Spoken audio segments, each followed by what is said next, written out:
Alright folks, this is going to be an extremely heavy video. It's going to be hard to watch, but you gotta know this stuff. When I say viewer discretion is advised, I mean that to the fullest degree. This stuff is crazy. We are going to be reacting to my friend Shelby from the YouTube channel Chill Seekers' new updates on the Charlie Kirk situation. I guarantee there is stuff in this video that you have not heard yet. She's been spending the past 4 days going to the deepest depths of the internet, unraveling this rabbit hole. The second half of this video, my jaw was to the floor and I said I have to react to this. I have to share this. You guys have to see this stuff. It is nuts. I don't want to take views away from her video, so go support her channel as well. Remember folks, viewer discretion is advised. I'm telling you, this stuff is really, really shocking. Let's go. I spent the past 4 days diving into one of the most twisty, turny, and depraved rabbit holes that I have ever dared to venture down into. The Charlie Kirk assassination was disturbing, but somehow things got even more insane the deeper I went into this investigation. I'm talking a transgender lover, the Groper Wars, 4chan meme culture, femboys and furries, Candace Owens, Israel hit conspiracy, and more. I bet you were the first in your bloodline to hear that sentence. If you ever thought that you were chronically online, think again. I used to too, but after spending the past 4 days researching this assassination, I realized that I had no idea what chronically online even means. I just want to pause real quick. I'm not going to pause too much in this video. I will when I think is fit. This really affected her. You know, like we've been talking during all of this, and she got so deep in this rabbit hole, it really did affect her. And I'm sure Charlie Kirk's passing affected all of us, but when you see how deep this goes and potentially what's going on behind the scenes, including the FBI and all this, it's disgusting. It is insane. So please watch all the way through, because especially the latter half of the video where we get into like some text messages and potentially all this, it is nuts, folks. I promise you will not regret watching this. Because nothing could prepare me for the sheer absurdity of what I found. Some evidence seems to suggest that this wasn't just a murder. It might have been a pro-transgender hit carried out like a literal shitpost written in bullets. But others are whispering that this is just a distraction, that Charlie Kirk's views on Israel earned him enemies high up in the government, and that he was silenced by his own team. And there are some shady things about this that really had me wondering if there's more sinister layers to unpack in this story. And today we're gonna break down all of it, from notice his bulge, ooh, what's this? To the text between suspect Tyler Robinson and his transgender roommate lover, to why Israel and Valhalla farm at Goat Island are trending. This is an absolutely wild ride that you do not want to miss, with some of the craziest turns coming in hot at the very end.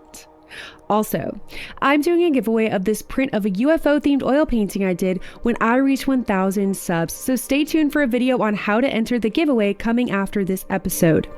And I'm new, so by the way, folks, I convinced her to give that away. I was like, you should do a giveaway once you hit it 1K. And I know she's a professional artist, incredible. She's going to sign that and give it away to the winner. I think the entry video is going live in a couple of days, so go subscribe if you want that painting. It is incredible. So anyways, let's keep going. Please subscribe and like this video and tell me your thoughts on this in the comments. I really want to hear your guys' opinions on this crazy case, because like I did such a deep dive, but I know there's still something out there I'm missing. So tell me what you think. And I just want to preface all of this by saying that this episode is not about me sharing my opinions. This is me sharing the narratives and evidence that are spreading like wildfire across social media and news outlets, so that you can form your own opinion about what the hell is going on. I'm Shelby and this is Chill Seeker. Okay, let's go. Okay, one more thing before we really start. I like Shelby's content because she really does break it down in a way for us to realize, like let's say, for example, someone who has no idea about the rabbit hole regarding Charlie Kirk, or only heard about that he passed, you could watch this entire video, know from the start to finish everything. She breaks it down. She gives the storyline. She gives all, it's very impressive. Nobody else, I haven't seen any other Charlie Kirk videos with this high quality production. So go support her. Let her know that stuff too. Like, I'm telling her, like, your stuff, I thought she was famous when I found her channel. I see she only had like 500 subs. I'm like, man, I gotta, get you out there. So let her know, let her know how good she's doing. She spends so much time on this channel. It's very impressive. So yeah, let's go.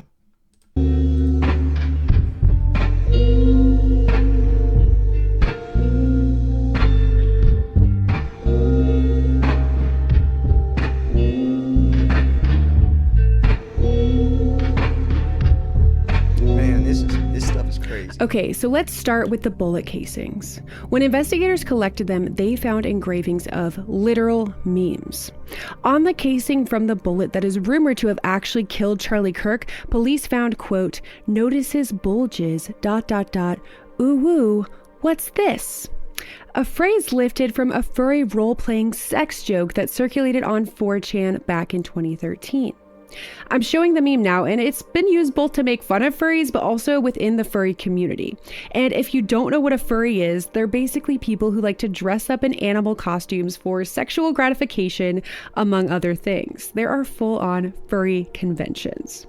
But anyway, the next bullet casing was engraved with the lyrics to Bella Ciao, a World War II anti-fascist anthem that is used in a lot of different video games. The next casing carried a taunt, "Hey fascist, catch," scrawled alongside arrows from a video game called Helldivers, where that command would call in a large bombardment. But these arrows also became a popular meme, again, that was basically used to say, big problems require big solutions, so call in the biggest bomb, right? The last casing had the words, "If you're reading this, you're gay, LMAO," which sounds more like something you'd see on the bathroom stall of a middle school than evidence from a political assassination. But anyway, these memes were essentially the killer's manifesto. Internet troll humor mixed with real-world terrorism. And the question everyone is asking now is, why? What does it all mean? Many public figures jumped to blaming the left for this shooting, theorizing that because Charlie Kirk was a conservative, that the left would have had the most reason to want him dead. Terms like trans Antifa and trans terror network have even been thrown around. But there was a lot of confusion because the actual evidence started out pretty murky. The suspect's grandmother came out and said in an interview that their entire family is MAGA Trump supporters, and that not a single one of them is a Democrat. The Guardian news outlet also... See, and here's the thing is, he was raised like that, I think Mormon or whatever, but he transferred to these new ideologies with the social media propaganda pushed, and, like he had a trans boyfriend or whatever. She talks about all this, but just because you're grown up a certain way doesn't mean that you can't change your ideas, your ideology. Clearly, that's what happened here, And by the way, this is not a political channel. She's not a political channel. She's just giving the news. I, of course, respected Charlie Kirk. I watched a lot of his stuff. I'm sure a lot of you did as well. But, Shelby, she's just stating the news, right? Issued a correction after publishing a claim that Robinson was, quote, left on everything, which apparently, according to their sources, couldn't be confirmed since they later had to retract it. But more information was... Oh, what I was also going to say real quick was there's potential that he's going to, not just the death penalty, he's going to be put in front of a firing squad, like a firing line, which would be nuts. Was released alleging that his parents said he was in fact becoming more liberal in recent years, going against the beliefs of the rest of his family and especially his dad. It's also worth noting that he wasn't registered with any political party and hadn't voted at all in recent elections, which just kind of makes you wonder if this isn't as black and white as just a left versus right issue. But here's where the story takes a darker turn. While public figures like Donald Trump, Nancy Mace, and Elon Musk were pointing the finger at Democrats in general, public speculation on the left turned to one of the most infamous and disturbed corners of the internet: the Groypers. So, why were people online linking Tyler Robinson to this group? By the way, I've never heard that word before. Maybe like passing, but I didn't know what a groper was until I saw Shelby's video and she breaks it down. That's another reason why I like her content. She explains what things are. She explained what that phrase on one of the bullet casings was from a video game, and I guess it's like you push the buttons and it actually initiates some type of thing in the game, and like she really does give context. Have you ever heard of a groper? Is there any truth to this at all, or is it just something being shared by people on the left trying to distance themselves from this crime? Let's get into the facts. Now, if you don't know what a groyper is, here's the short version. They're Nick Fuentes' army of far-right trolls. They use a frog meme avatar called Groper, a variant of Pepe the Frog, as their mascot, and they thrive on irony, absurdity, and provocation. Fuentes himself is a Catholic nationalist and self-proclaimed incel who spent years cultivating a dedicated following of young men who feel alienated and angry with society and the establishment. You might know Fuentes for famously saying, "Your body, my choice forever," about women and Roe v. Wade being overturned. Or that dating women is gay, which he has repeatedly stated on his various live streams. And the reason why this is important is that back in 2019, the Groypers literally declared war on Charlie Kirk. And it's not an exaggeration. That year, Groypers showed up to Kirk's Turning Point USA events and ambushed him during Q&As with extreme questions about Israel, immigration, and LGBTQ rights. Questions designed to humiliate him and basically force him to expose himself as too moderate. What followed became known as the Groper Wars. Kirk became their punching bag, their enemy, the conservative who was not conservative enough. So, when Charlie Kirk was assassinated and the bullet casing engravings released, the internet immediately lit up with people theorizing that the shooter was a Groyper. But things may not be what they seem. Let's talk about Tyler Robinson. Within a day and a half of the shooting, police identified and arrested the 22-year-old Utah man. The way it happened was almost surreal. After the chaos at Utah Valley University, grainy surveillance footage of the rooftop shooter circulated. And it wasn't facial recognition software or some high-tech dragnet that caught him. It was his own father. His dad saw the images, recognized him, and convinced his son to turn himself into the FBI. Investigators say that the whole thing wasn't spontaneous. Tyler drove to the campus hours before the event, brought disguises to change outfits, and found a rooftop vantage point overlooking the stage. He waited until Kirk was mid-speech to fire a single shot, hitting him in the neck and then vanishing into the chaos. The FBI says that DNA on a towel wrapped around the rifle and on a screwdriver left at the scene matches Robinson, and that he confessed in a private Discord. More on that later. According to FBI... Yeah, this is probably going to be one of the last times I pause. Maybe not, probably not, but this is the part of the video that gets crazy, and actually gets crazier as the longer the video goes on. That's why I really hope that people that watched her video and that are watching this keep watching. Like, I promise this is nuts. And she actually, like, more breaking news kept coming out, so she would have to extend this video. Like, she was almost done, and then something else she would find, so she would have to add more to it. Like, this is nothing yet. Like, this is nothing yet. Director Kash Patel, police also found a note where Tyler had written something along the lines of, quote, "I have the opportunity to take Charlie Kirk out, and I'm going to take it." In other words, this was intentional, political, and targeted.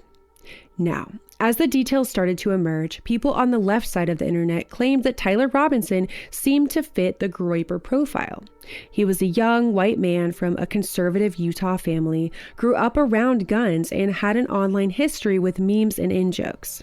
An old Halloween photo allegedly showed him dressed as a Slavic squat Groper meme, which some people took as evidence of his immersion in that online culture. But other people pointed out that the Slavic squat meme had a life of its own before turning into a Groper meme, and that Gropers didn't even really exist in 2017 when the photo was taken. And then, of course, there were the shell casings themselves, dripping with references straight out of 4chan's playbook, the same place that birthed the Groper culture. But while a Bella Ciao remix was on a Groper Wars playlist, when you look a little further, only a few people even followed this playlist. So maybe this really was just a reference to the song itself and nothing to do with Groper culture. The same could also be said about the other engravings. While some of these memes may have originated in these circles on 4chan, they also took on a life of their own far beyond the platform. Now, as I was digging into TikToks and YouTube recaps, I started seeing this part's crazy. This part is crazy, honestly. The term horseshoe politics mentioned a lot. The idea that if you go far right enough or far left enough to the extremes, they both start to blend into something unrecognizable but similar. This theory posits that Robinson may have hated Kirk not because he wasn't far right enough or because of his conservatism in general, but specifically because of his anti-transgender rhetoric alone. Robinson had a trans partner, and in breaking news, the texts between his biologically male roommate/lover were released by the police. According to Utah Governor Spencer Cox, this person's name was Lance Twiggs, and they are in the process of transitioning from male to female. I have a picture of the text on the screen right now, but I'll read through some of the most interesting parts. At one point, Robinson said to his lover, quote, "Drop what you were doing. Look under my keyboard." Underneath it was a note. It said, "I had the opportunity to take out Charlie Kirk and I'm going to take it." His partner panicked, texted back, "You weren't the one who did it, right? Question mark, question mark, question mark, question mark." And Robinson answered bluntly, "I am. I'm sorry." When the roommate pressed him, quote, "I thought they caught the person." Robinson explained, "No, they grabbed some crazy old dude, then interrogated someone in similar clothing. I had planned to grab my rifle from the drop point shortly after, but most of that side of town got locked down." And then...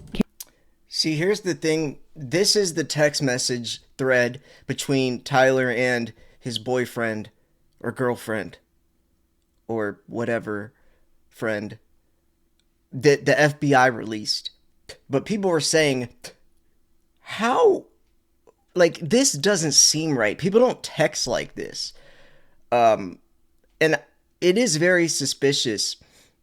In my opinion, Tyler and his boy-girlfriend thing planned it, like they purposely scripted this so the boy-girlfriend wouldn't get caught, his dad wouldn't, because who texts, they planned, they have the, she goes into it actually, I'm not even gonna, she explains it perfectly. So, but it's just crazy. What do you guys think about this text thread? And this is nothing still, by the way, folks. Like, this is to the point where most people know. She goes like 10 layers deeper. This is still nothing. We haven't even gone into the Candace Owens allegations. Came the motive, as raw as it gets. "I had enough of his hatred. Some hate can't be negotiated out." The text also revealed how calculated this was. Robinson admitted he had been planning it for a bit over a week, I believe. He worried about evidence, telling his lover, "I had to leave it in a bush where I changed outfits. Might have to abandon it and hope they don't find prints. How the fuck will I explain losing it to my old man?" talking about the gun that was allegedly his grandfather's. And then, perhaps the most bizarre piece of all, proof of just how warped this plot had become. Quote, "Remember how I was engraving bullets? The fucking messages are mostly a big meme. If I see notices bulge ooh ooh on Fox News, I might have a stroke." Then Robinson wrote, "You are all I worry about, love." To which his partner replied, "I'm much more worried about you." And I will note the rampant accusations of conspiracy that I've seen online with regards to these texts. So many of the top comments on news outlet videos of this are people essentially saying that it's too convenient. That's not how young people text, and basically accusing the FBI of doctoring these messages. And I really have no comment on this, and I don't know anything about the politics of these commenters. I'm just sharing what people are saying. Yeah, I don't think it's the FBI that doctored those. I think that's Tyler and his boy-girlfriend setting it up so he's the only one that takes, takes the blame. because that completely cuts out his boyfriend from being involved, which I think he was way more involved. It takes his grandpa or his dad away because he mentions he stole it from his dad because it's his dad's gun that killed him. So I think that's what it was. If anything, this just underscores how much distrust there is for the government. But then, just when it seemed like this story couldn't twist any further, a new thread unraveled. Fox News reported that FBI Director Kash Patel told senators the investigation has widened, way beyond Tyler Robinson. According to Patel, federal agents have uncovered a Discord chat room linked to Robinson, a space that on the surface looked like just another gaming hangout. But once investigators got inside, they realized Robinson wasn't alone. There were more than 20 other people in there, talking, joking, posting, and now every one of them is being looked at. The FBI has already served legal papers to Discord, pulling chat logs to see who said what and when. Patel didn't give names, but he admitted that agents are trying to determine whether anyone in the server encouraged Robinson, knew about his plans, or even egged him on. And the emergence of this Discord information has led to a lot of speculation about things like an underground trans-terror network. Like maybe the people Robinson was talking to were in on the crime. But as of this recording, there is no evidence of anyone's involvement but him. And while the whole transgender lover angle really makes it seem like a left-on-right crime, with absolutely no relation to the Groypers, other people note that in these nihilistic online 4chan spaces, sexuality often doesn't matter. The beliefs shared in these spaces often feel very fringe and conflicting to people on both the right and the left. I mean, there are the persistent claims that Groyper leader Nick Fuentes is gay and has had sexual relations with many different men in the Groyper sphere. He doesn't really quash the rumors when he says things like having sex with women is gay, and hangs out and takes pictures with famous femboy streamer Catboy Cammy. And you might wonder, what does a femboy have in common with a super right-wing internet leader? The answer will surprise you. Apparently, there's actually a pretty tight link between the femboy culture and the alt-right. And we're talking way past Donald Trump and Charlie Kirk. Like, remember that a lot of these people actually hate Donald Trump and Charlie Kirk. But Catboy Cammy himself is known as an alt-right streamer, dressing up in thigh-high socks and cat ears while sharing his extremely right-wing views. This was interesting to me because I would think of a man dressing up as a sexy cat in lingerie to be something very historically left-leaning. But sometimes life is just one big contradiction, I guess. I mean, we just have to accept that. But to really understand how we got here, with the bullet engraving memes and their supposed connection to the femboys, furries, and the... When I said viewer discretion is advised, I meant it. And we're just about halfway through, folks. alt-right, we have to go a little bit deeper into the internet's basement. We have to look at 4chan. If you've never set foot there, 4chan is like the Wild West of the internet. Launched in 2003 by a 15-year-old kid who just wanted a space to talk about Japanese anime, it quickly became something much darker. People could say anything, post anything, and walk away completely anonymous. But before you accuse me of railing against 4chan, I actually have spent some time on 4chan myself because some very interesting stories and leaks have originated on the platform. In today's society where everything is tracked, I do see the importance of having anonymous message boards. So just a disclaimer, okay? Remember, I'm sharing the facts and the theories, not my opinion. But anyway, out of the 4chan anonymous chaos came memes. If you've laughed at a lolcat, gotten rickrolled, or posted a troll face rage comic or doge meme, you've brushed up against 4chan's legacy. It was a meme factory, pumping out viral jokes at industrial speed, but I guarantee none of my audience knows any of that or ever been on that site. I haven't. I mean, I don't know. I don't know what to say about this stuff. It's weird. alongside the harmless jokes came something else: trolling, shock content. The site's most infamous board was /B, the random board where anything goes. But over time, another board rose to prominence. /poll, short for politically incorrect. And poll became the breeding ground for something new. It became a bunch of anonymous edgelords competing to outdo each other with the most offensive joke, the edgiest meme, the most taboo take. That's how memes like the ooh bulge one spread like wildfire. Making fun of furries was a favorite pastime of people in these circles. And here's the thing. On 4chan, you can never quite tell if someone's serious. A Nazi meme might be a joke making fun of neo-Nazis, or it might be 100% serious. Or it might be both at the same time. But you know what other community spent a lot of time on 4chan? Femboys. And somehow these cultures intermingled in a way that seems to defy everything I thought I knew about politics. So, I've seen the term accelerationism used to describe a lot about the 4chan pull board ideology. It's the belief that society is broken beyond repair and that the best way to fix it is to make everything collapse so that it can be born again. Push chaos, speed up collapse, and a new order will emerge. And we've seen the consequences of this ideology spill into real life. The Christchurch shooter in New Zealand live streamed his massacre like it was a video game, and laced his manifesto with memes straight from 4chan's cousin 8chan's poll message board. The Poway synagogue shooter dropped a poll-inspired screed before opening fire. Again and again, mass shooters have left digital fingerprints linking their violence back to this memified internet culture. The shitpost becomes inseparable from the act itself. The violence becomes the shitpost. Which brings us back to Charlie Kirk. When authorities... I love how Shelby really builds the story and the timeline and the context. I think that's really important because she's piecing all of these these pieces of the puzzle together, so you really start to get a bigger idea of this is much deeper than just Charlie Kirk and how something like this could have formulated from the 4chan and the memes and all these signatures. She's very good at this. Very good at this. Revealed that the shooter had engraved the memes on the bullet casings. People who knew 4chan recognized the fingerprints. But what if 4chan really had nothing to do with this, and Tyler Robinson just saw some memes on Reddit or freaking Facebook and thought that they were funny? The whole Groper narrative seems to have gotten way out of control with very little hard evidence to back it up.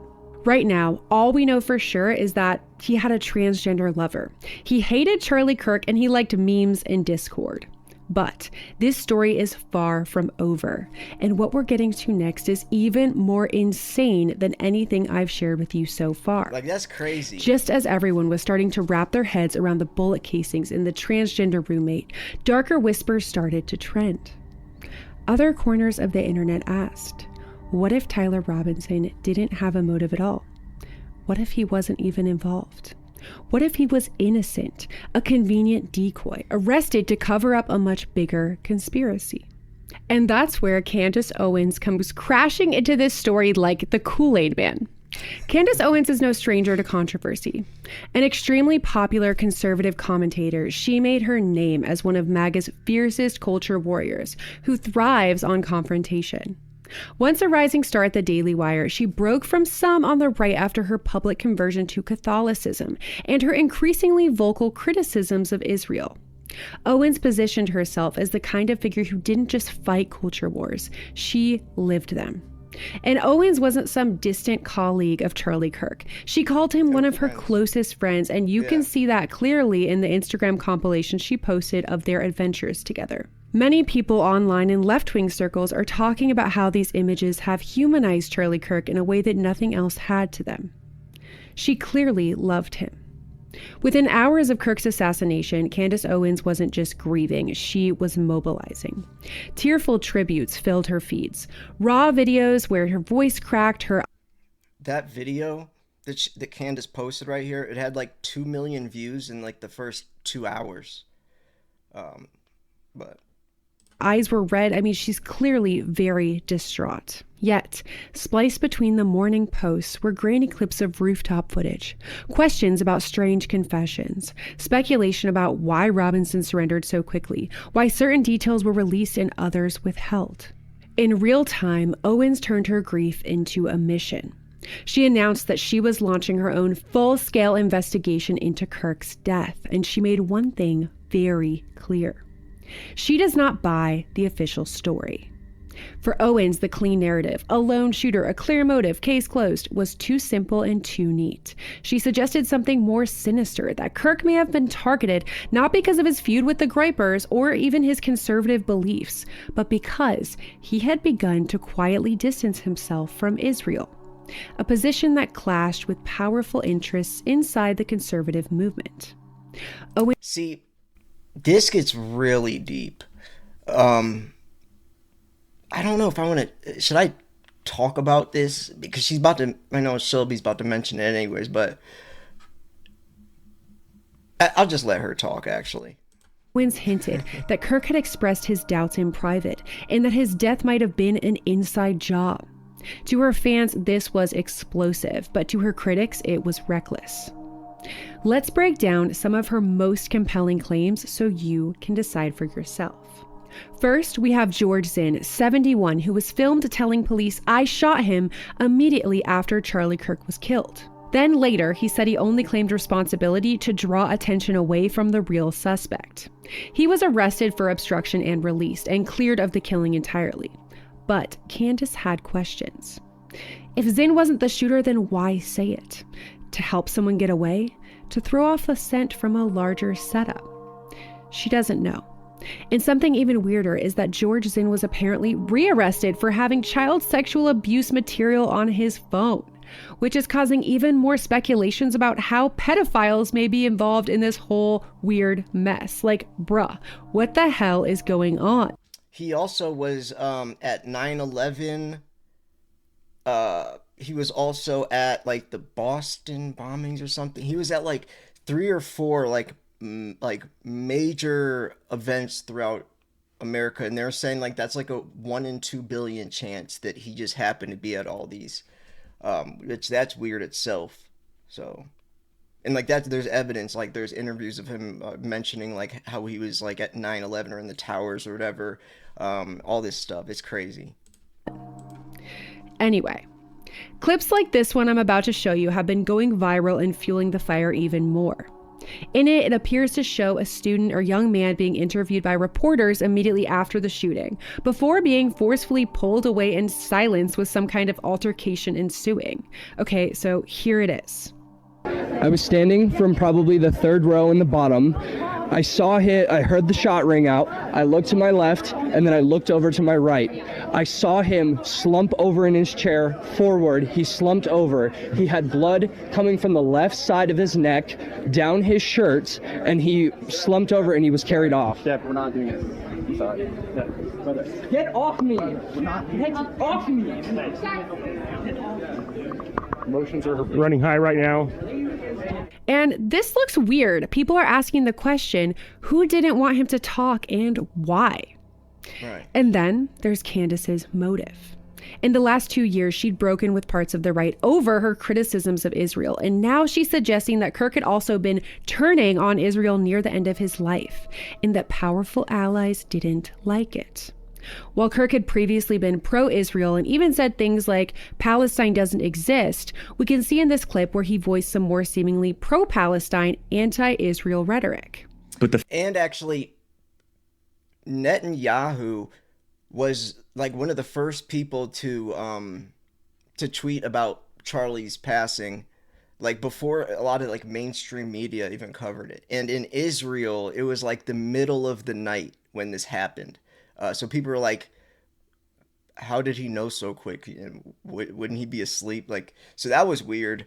But it does get weirder as well. I did hear that, actually, I don't know. This thing is so deep and you hear so many things. It's almost like I don't even want to say a lot of this stuff because it's probably not true. And just saying it, I don't even want to give it, I don't even want to bring those thoughts to light.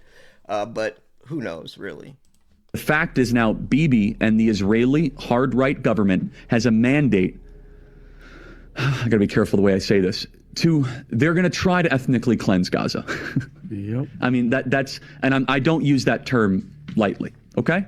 According to Owens and many on the internet, Charlie Kirk was waking up to the atrocities being committed by Israel in Gaza. Owens described a tense Hampton sit-down with billionaire Bill Ackman and Babylon Bee's Seth Dillon, which she called an intervention, where big threats were made to Charlie. Big money was dangled, and even a call from Benjamin Netanyahu invited Kirk to come to Israel for what she characterized as a last-chance reset or conversion camp. Ackman publicly denied her account as totally false. Netanyahu said the claims were insane, of course. But Charlie was about to debate Hassan Piker, which is very anti-Israel, very pro-Palestine. He was going to debate Hassan Piker in a couple of weeks at another college. Hassan was talking about this. But if this was true, he wouldn't debate Hassan. He would be on the same side. Or maybe that's their way to push. I don't know. It's just... doesn't make sense. Federal officials say that they currently believe Robinson acted alone, as we already know. But Candace is alleging that this is all one big cover-up. And whether you think she's just blowing smoke or blowing the whistle, there's no denying that audiences love a mystery, especially one that promises the story behind the story. Her investigation is going extremely viral, with so many people agreeing with her on both sides, despite all the evidence that is being officially released about the case. And Candace isn't alone in speculating that something bigger is going on here. Millions and millions of people have viewed and liked videos about somewhere called Goat Island. I'm going to play a clip. These connections keep getting weirder and weirder. So right at the end of this press conference where Kash Patel announces that they caught Charlie Kirk's killer, Tyler Robinson, Kash Patel ends it with Charlie Kirk, I'll see you in Valhalla. Lastly, to my friend Charlie Kirk, rest now, brother. We have the watch, and I'll see you in Valhalla. Now, what's interesting is that one of the pictures that they put out of Tyler Robinson shows Tyler Robinson in his bedroom next to his computer. On the computer is a picture of an island. That island is called Goat Island, and it's located in New Zealand, that has a retreat called Valhalla. This is probably going to be copyright music. Isn't that weird? Okay, so basically there's a picture of the alleged shooter Tyler Robinson with his desktop screensaver set to an image of what people are saying is Goat Island. And on this Goat Island is a farm called Valhalla. And people are saying that when FBI Director Kash Patel said he would, quote, see Charlie Kirk in Valhalla, he was really referring to this island and some kind of witness protection program. No way. That is crazy. Dude, why is it? First off, what? The picture that on his computer screen is of an island. And on the island, there's a place called Valhalla. What? And then Kash saying, dude, what? What are the odds? But we know, I saw Charlie get... No. Some people believe that Tyler... And he wouldn't leave his family. You know, like, he had morals. If this was someone else that wasn't very religious, that didn't have little kids, maybe. But not Charlie, no. He wouldn't just dip like that. Robinson... He would rather die than not see his kids and just live on some island called Goat Island. No.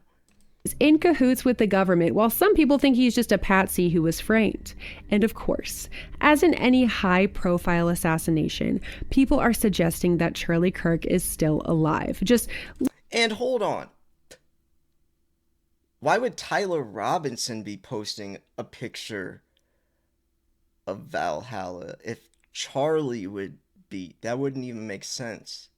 It would make more sense if Charlie was posting a picture of a Goat Island, hinting like, I don't know. That's crazy though. People make connections through anything. Living his best life hidden away at Valhalla Farm on Goat Island. And if that sounds insane, that's because it is. Yeah. I mean, there's no evidence of this at all. Based on the very close-up video footage of Charlie being shot, I don't think there is really any possibility that his death was faked. He's gone. Anyway, I don't want to give too much air to these Tupac level conspiracies, but when I Right. told you I went down the rabbit hole, this is what I mean. So, after all of this, the memes carved into bullets, the text with the transgender roommate lover, the whispers about Groypers, the theories about Israel, Goat Island, and everything in between, we're still left with questions. This video's crazy. Was this the world's first assassination shitpost? Was Tyler Robinson a liberal and true believer in trans rights? An alt-right Nick Fuentes follower, or something stranger altogether? Or was Charlie Kirk's silence for reasons far bigger than one young man with a rifle? I've spent days pulling every thread I could find, but this story is still unraveling in real time. And now I want to hear from you. Do you... I want her... I'll end it. I want her to keep updating as well. This is her second video on it. She does such a good deep dive and finds things that I never knew, you know, a lot of this stuff. And I want her to keep doing updates. I don't want this just to be the final, you know, video that she makes on this, because I'm sure more stuff will come out. But yeah, this is crazy, folks. This is crazy. Go subscribe to her channel. Go enter her giveaway. Go like her video covering this. Go share her video. Don't share this video. Go share her video. It only has 132 views. It deserves millions. Like, nobody else is making quality content like this and spends as much time. You know, she spends a lot of time researching and, you know, editing and writing scripts. Like, she writes scripts for this stuff. I don't do that, you know. Anyways, shout out to Chillseeker, Shelby. Crazy stuff, folks. Let me know what you think down below. Told you viewer discretion is advised. Anyways, folks, thank you so much for tuning in. This was Silver Slayer. If you like reaction videos like this, let me know. I could do more of these as well. I'll see you guys tomorrow. Peace. From now on, every single month on the 31st, you have a chance to win silver, a continuous silver giveaway. Well, if you become a member of the Secret Silver Society on my Patreon, you have that opportunity. So every single month, you have something exciting to look forward to, which would be winning silver. On top of that, you'll have access to a live chat room with other silver stackers where you can post pictures and chat, just hang out with everyone, and have early access to my videos along with supporting me. If this is something you'd like to do, then come join my Patreon. It's patreon.com/silverslayer. Upon joining, you'll be given a monthly raffle ticket and instant access to that chat room.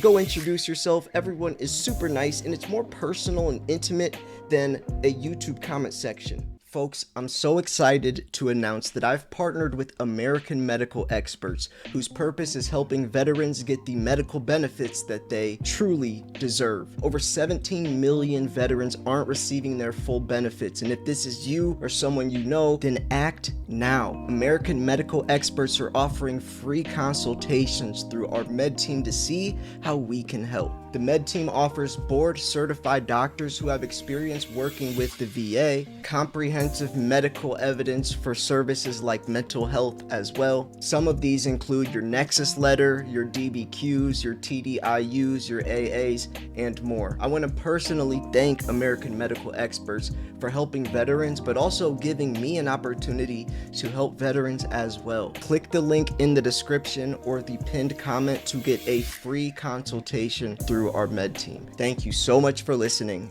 and God bless.